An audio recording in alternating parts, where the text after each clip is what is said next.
الحمدللہ والصلاۃ والسلام علی رسول اللہ۔ ناظرین خیر مقدم ہے آپ کا کریم ٹی وی اردو میں۔ اصغر ندیم سلفی بنگلور سے سوال کرتے ہیں۔ سوال تصویر کشی کے سلسلے میں۔ ہاتھ سے یا پتھر تراش کر جو مورتیاں بنائی جاتی ہیں، اس کے بارے میں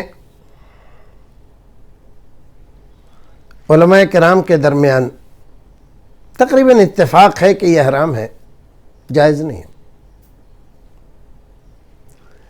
لیکن آج کل جو مشینیں چلی ہیں، کیمرہ اور کیمرے کی بہت ساری شکلیں، اس کے ذریعے سے تصویر کشی کیا یہ جائز ہے؟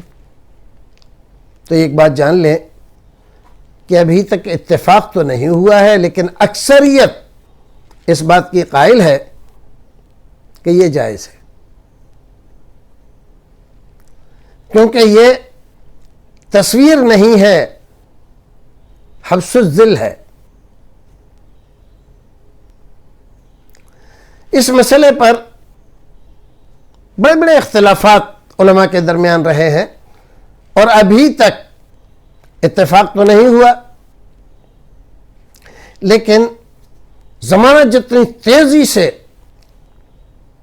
آگے بڑھ رہا ہے، نئی نئی ایجادات ہو رہی ہیں، اور آج ہر ایک آدمی کے ہاتھ میں تصویر کشی کا آلہ موجود ہے۔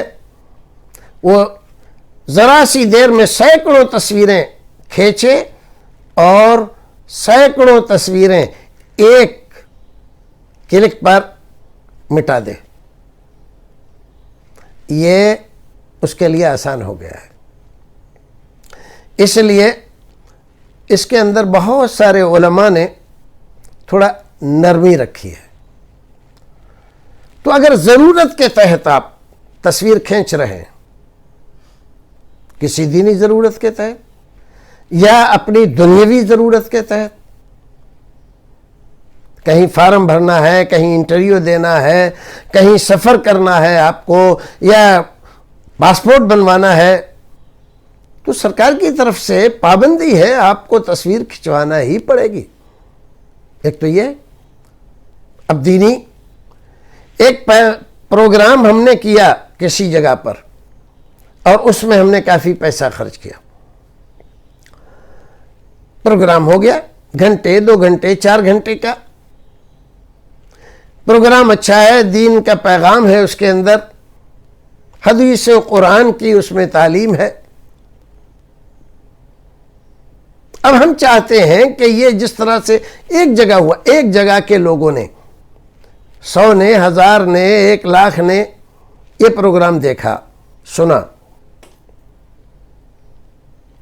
ہزاروں لوگ، لاکھوں لوگ دوسری جگہ بھی اس کو دیکھ سکیں، اس سے مستفید ہوں، اس سے فائدہ اٹھائیں، دین سیکھیں، ممکن ہے آج کے زمانے میں، تو اس کے لیے ویڈیوگرافی کرنا یہ جائز ہے، اس میں کوئی حرج نہیں ہے۔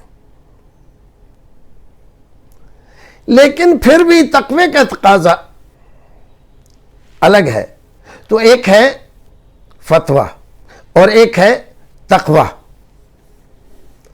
اگر آپ فتوے پر چلتے ہیں تو آپ ایسا کر سکتے ہیں، اور اگر آپ تقوی کی راہ پر چلتے ہیں اور وہ راہ آپ نے اپنے لیے اختیار کی ہے، تو آپ اس سے بچیے، اس سے دور رہیے۔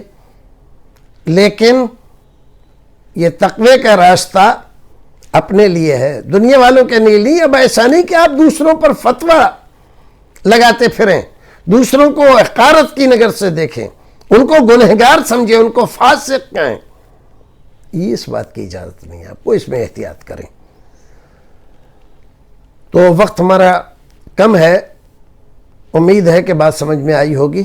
پھر ملتے ہیں کسی اور مسئلے کے ساتھ، تب تک کے لیے اللہ حافظ۔ السلام علیکم ورحمۃ اللہ وبرکاتہ۔